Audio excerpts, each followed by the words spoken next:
Sphero is a small educational robot that has a lot of applications across classrooms and across curriculum. They're a tool for coding, for problem solving, but also for enhancing creativity in the classroom.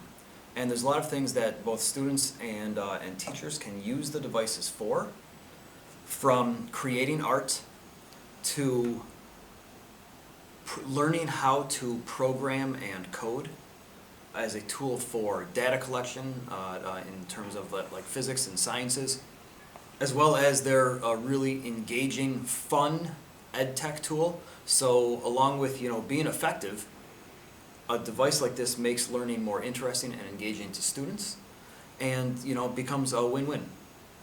I think that these are devices that, and not even just these devices, but I think that the things that all of our teachers here are doing at the school are really kind of pushing, not pushing, but really moving the boundaries of how kids are learning today. And as a result, education is really different from what we remember. So sometimes that can be scary and sometimes that can look a little bit weird. But we've got to remember that kids today are not the same as they were yesterday. They're not the same. We don't learn the same as kids did when we were in school.